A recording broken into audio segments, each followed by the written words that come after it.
Ce sont les véhicules arrivant en face qui doivent s'arrêter les premiers. Oui, réponse A. Non, réponse B. Je me prépare à l'arrêt. Oui, réponse C.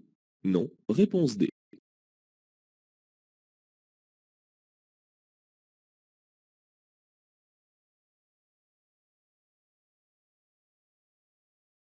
Je circule au volant d'une fourgonnette. Je ralentis. Oui, réponse A. Non, réponse B. Je serre à droite. Oui, réponse C. Non, réponse D.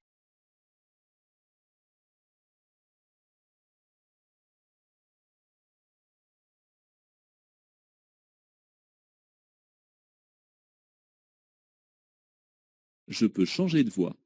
Oui, réponse A. Non, réponse B.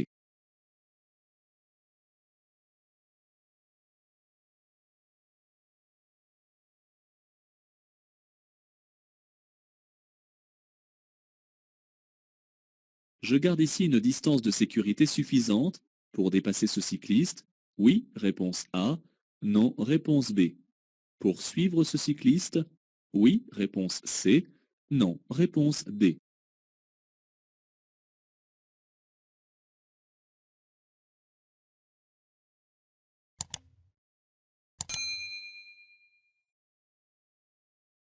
Pour dépasser ici ce cycliste, je dois laisser une distance de sécurité d'au moins 1 mètre. Réponse A. 1,50 m. Réponse B. 2 mètres. Réponse C.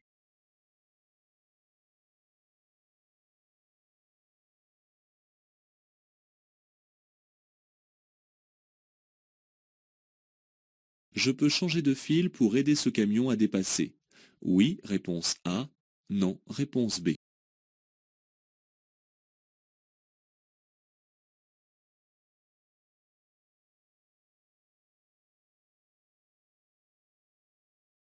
En suivant un véhicule qui dépasse, je dois laisser 2 secondes d'interdistance. Oui, réponse A. Non, réponse B.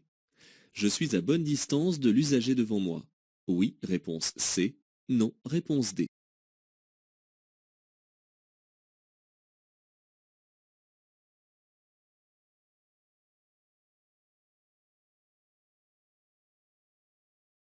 Je peux dépasser. Oui, réponse A. Non, réponse B.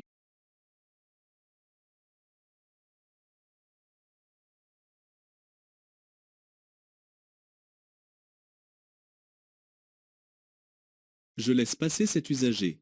Oui, réponse A. Non, réponse B.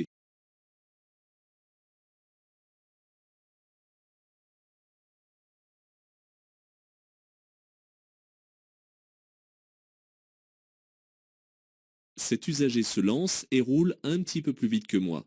J'accélère. Réponse A. Je ralentis. Réponse B.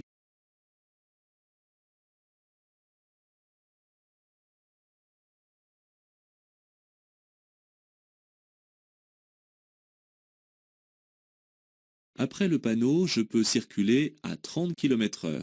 Réponse A. À 50 km/h. Réponse B. À 70 km/h. Réponse C. À 90 km/h. Réponse D.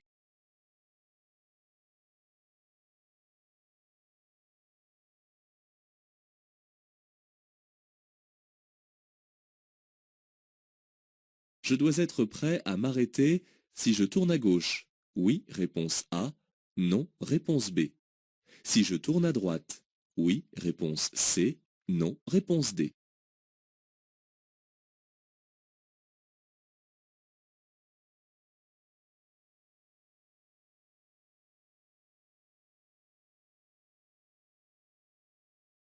Je retrouve obligatoirement la route prioritaire si je me rends à Aise. Oui, réponse A. Non, réponse B.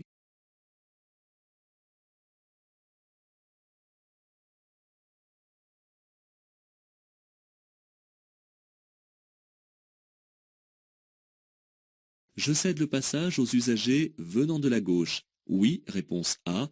Non, réponse B. Entrant à droite. Oui, réponse C. Non, réponse D.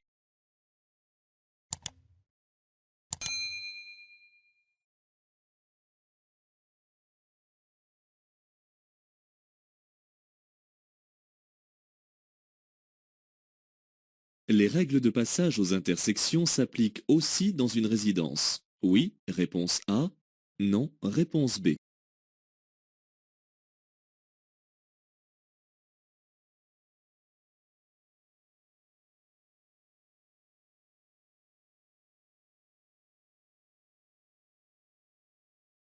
La signalisation indique que je vais rencontrer un passage pour piétons à 50 mètres.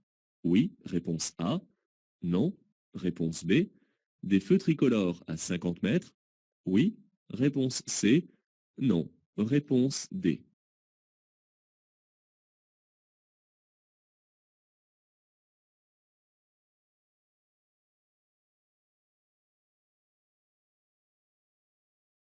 Ce panneau m'oblige à continuer tout droit sur 800 mètres. Oui, réponse A. Non, réponse B.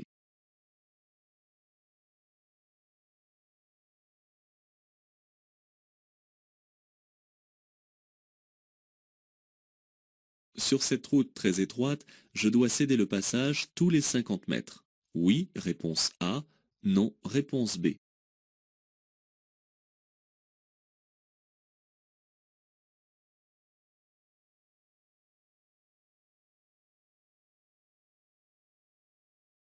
Ce panneau positionne un passage pour piétons.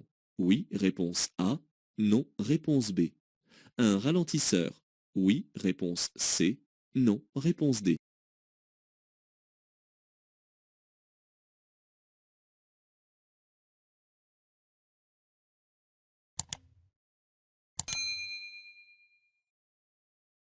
Je vais pouvoir profiter de cet arrêt d'autobus pour m'arrêter. Oui, réponse A. Non, réponse B. Stationner. Oui, réponse C. Non, réponse D.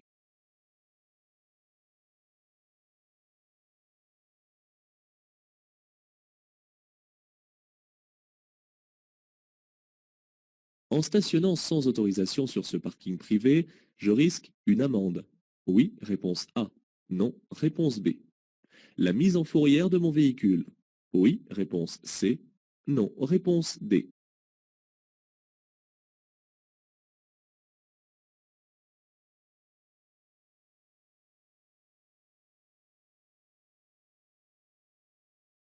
Si je stationne sur l'accotement à droite, ce stationnement est considéré comme interdit. Réponse A. Gênant. Réponse B. Dangereux. Réponse C.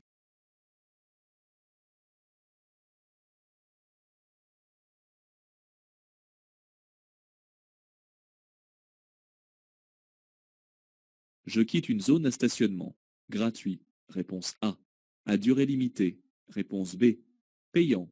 Réponse C.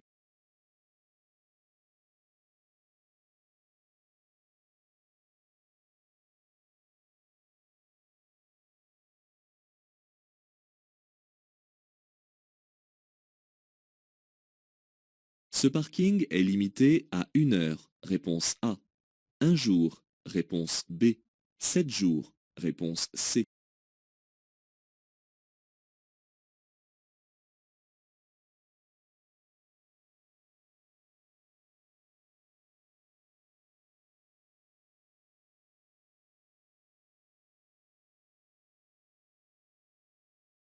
Les feux de couleur rouge à l'arrière d'un véhicule sont les feux de détresse. Réponse A.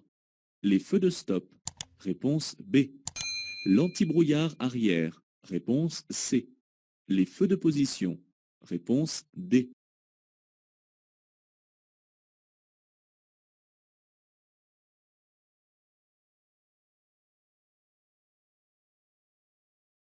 J'attends pour dépasser. Oui, réponse A. Non, réponse B.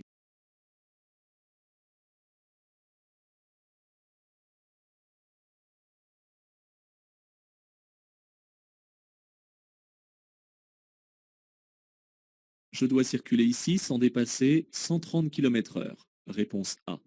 80 km/h. Réponse B. 50 km/h. Réponse C.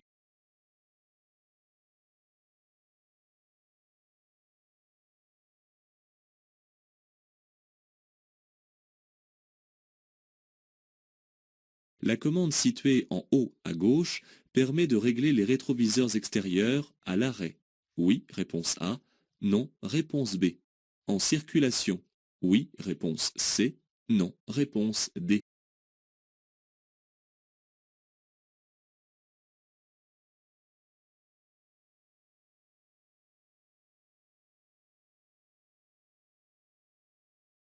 Ce dispositif est la commande d'allumage des feux. Réponse A. La commande des différents éclairages de l'habitacle. Réponse B.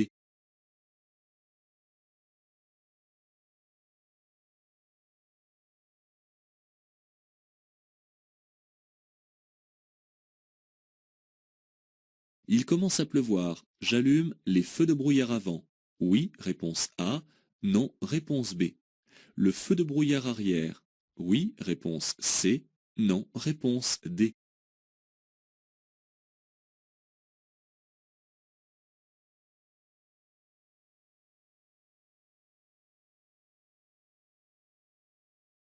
Actionner le limiteur de vitesse permet d'économiser du carburant. Oui, réponse A. Non, réponse B. De diminuer le stress. Oui, réponse C. Non, réponse D.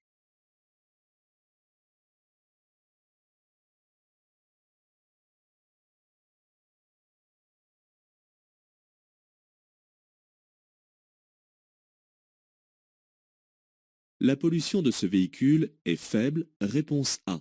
Moyenne. Réponse B. Forte. Réponse C.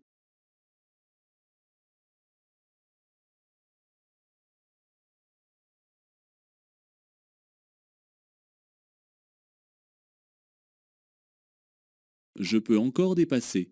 Oui, réponse A. Non, réponse B.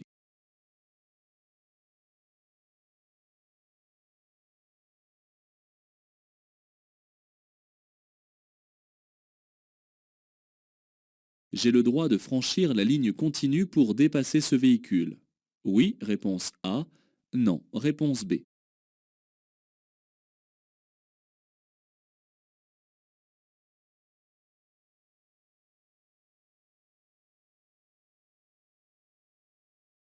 L'interdiction de dépassement concerne les poids lourds. Oui, réponse A. Non, réponse B. Je peux dépasser. Oui, réponse C. Non, réponse D.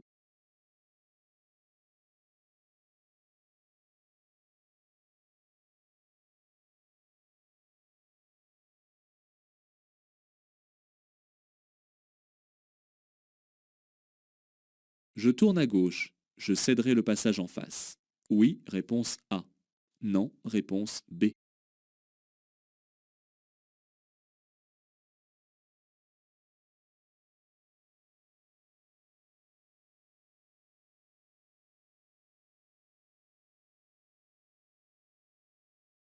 Céder le passage aux autres usagers signifie ne pas les obliger à ralentir.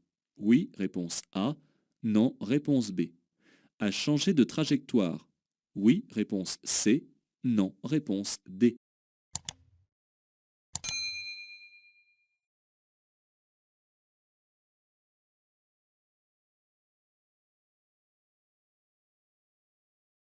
Le panonceau rappel concerne uniquement le panneau de prescription.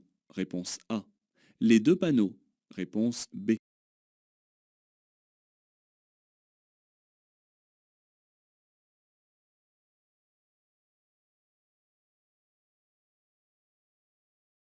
La chaussée est à double sens à partir du premier signal. Oui, réponse A. Non, réponse B. Limité à 50 km/h seulement à partir du second signal. Oui, réponse C. Non, réponse D.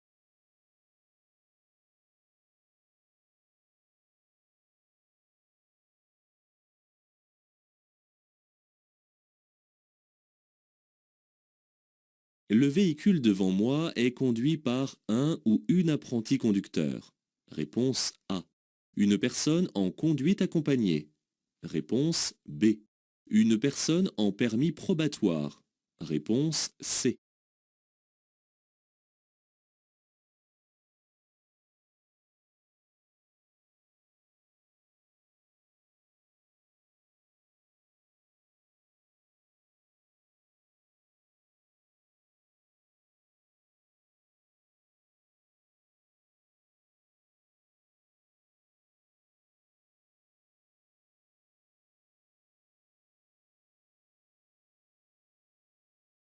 Le passage est très étroit, au point de nous obliger à nous arrêter tous pour ajuster au mieux le croisement. Il n'y a pas ici de règle particulière du fait que je suis engagé depuis longtemps. Je commence par m'arrêter, puis je serre au maximum à droite et ceux d'en face aussi.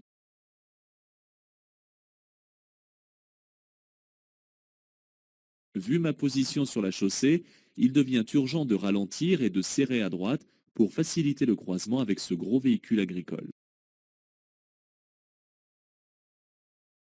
Le camion jaune signale son intention de dépasser les autres poids lourds, mais son conducteur doit en principe attendre que la voie soit libre.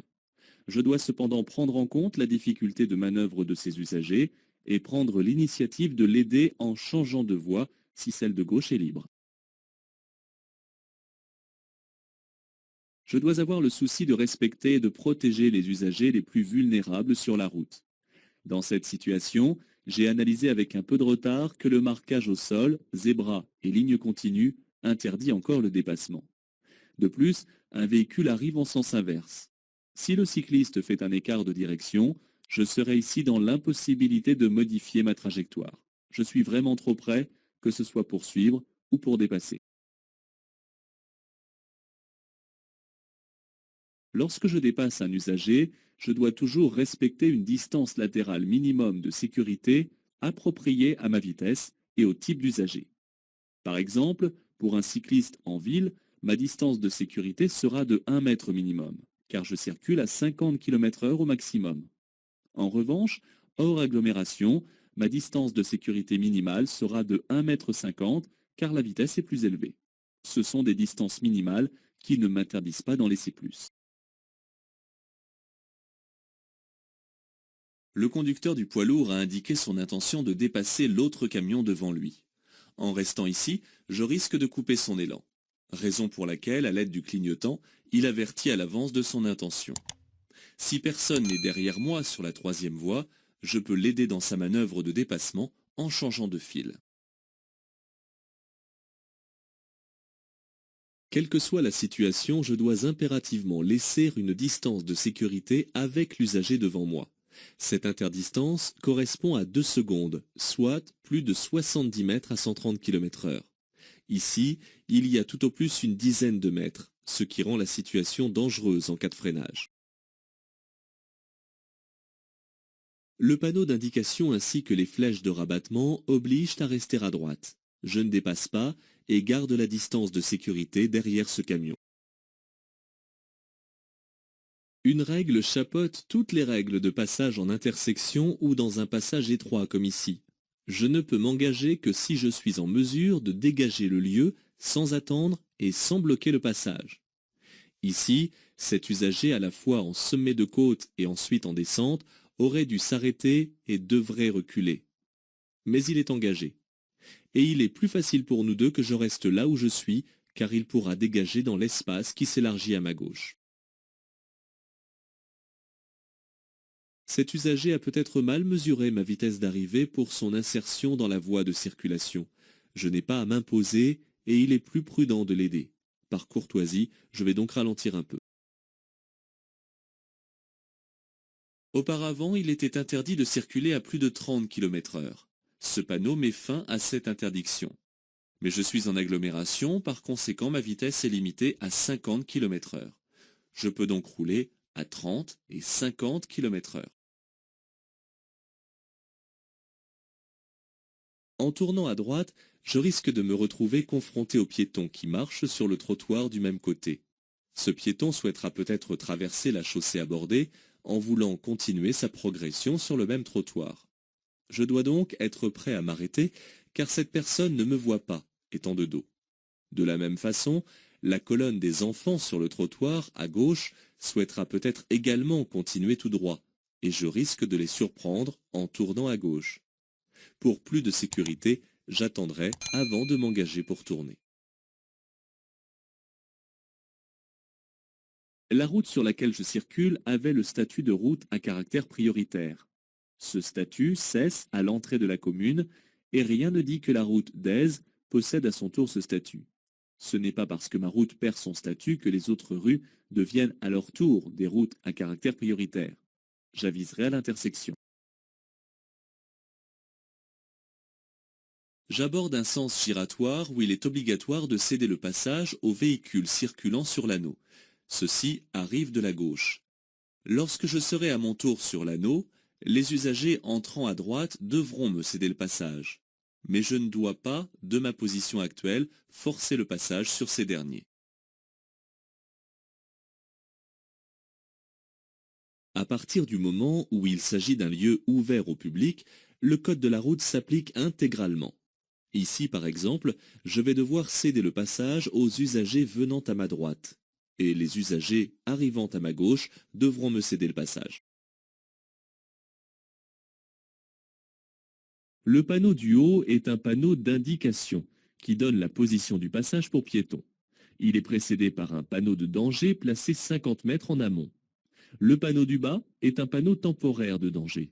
Il annonce des feux tricolores à 50 mètres environ.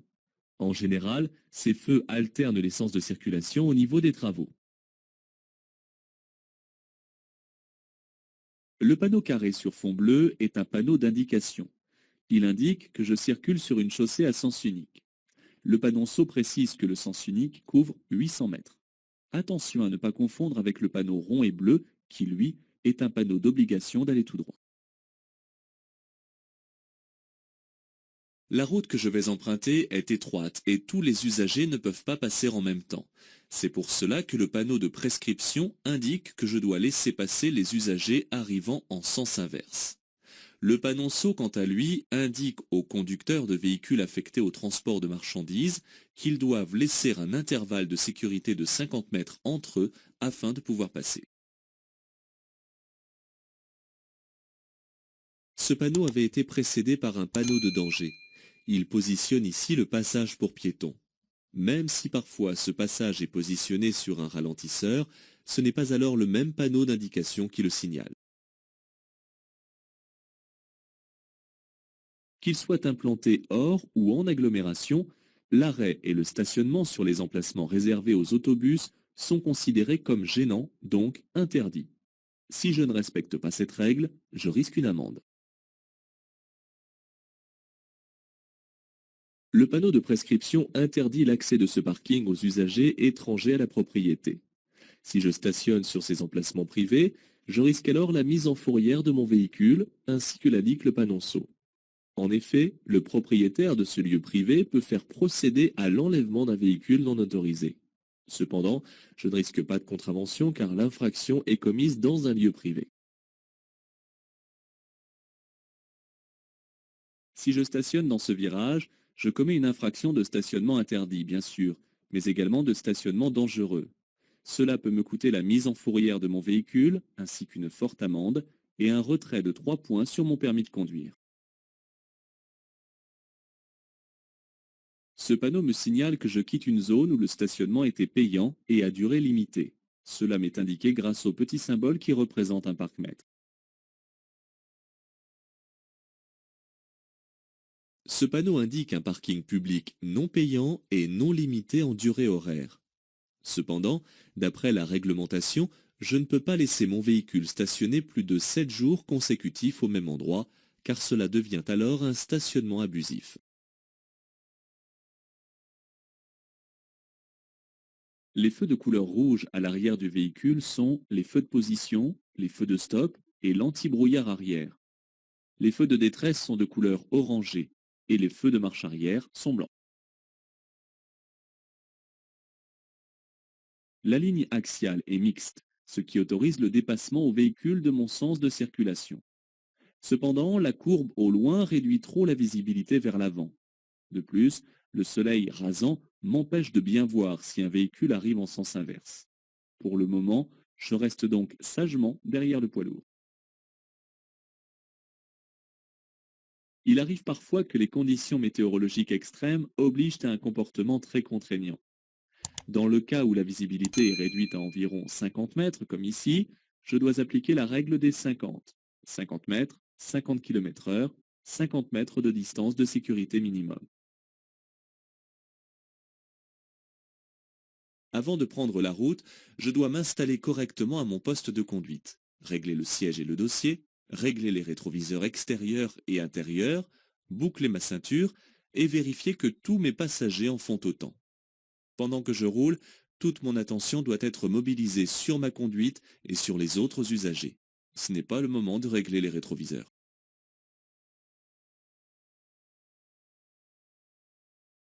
Ce dispositif est un plafonnier. Il sert à sélectionner les différents éclairages de l'habitacle, central, à gauche ou à droite. L'éclairage peut être permanent ou s'allumer automatiquement au verrouillage ou au déverrouillage des portes du véhicule. Il peut aussi être éteint en permanence.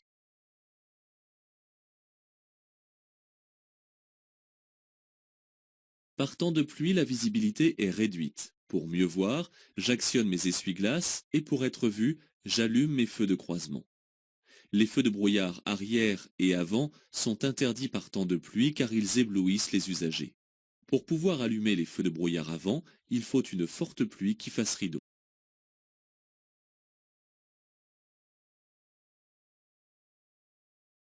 Le limiteur automatique de vitesse permet au conducteur de ne pas dépasser la vitesse qu'il s'est fixée. De ce fait, il permet d'économiser du carburant et de réduire les émissions d'échappement. De plus, en réglant correctement ce limiteur, je suis certain de ne pas dépasser les limitations en vigueur, ce qui participe à diminuer le stress.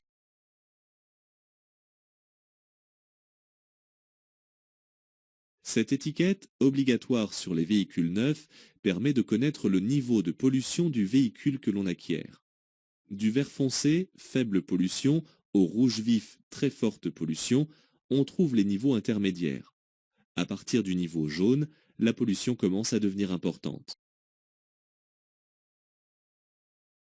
J'aperçois la première flèche de rabattement qui annonce une ligne continue.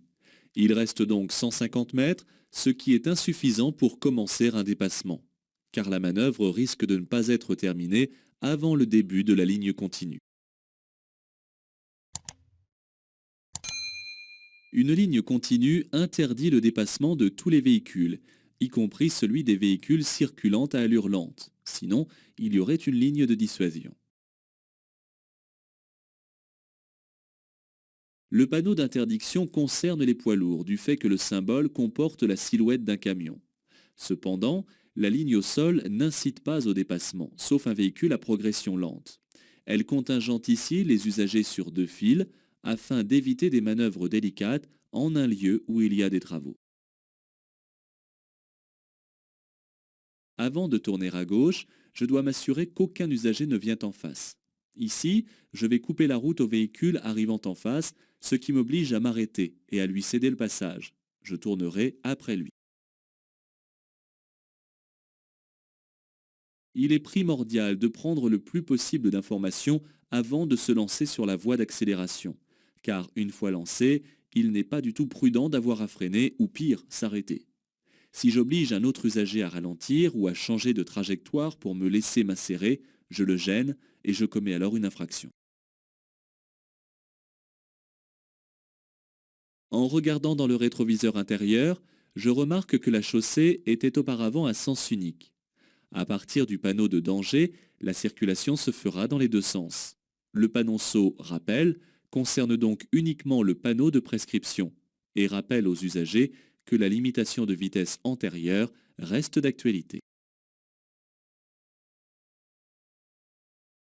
Le premier panneau est le seul panneau de danger qui ne soit pas placé avant le danger qu'il signale.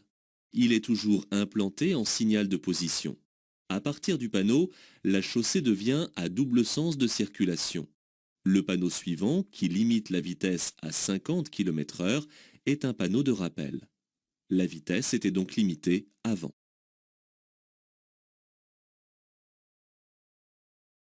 La lettre A, apposée à l'arrière de ce véhicule, signifie aux conducteurs suiveurs qu'ils ont devant eux un conducteur ou une conductrice qui possède le permis de conduire depuis moins de 2 ou 3 ans, selon que ce permis a été obtenu dans le cadre traditionnel ou dans le cadre de l'apprentissage anticipé de la conduite.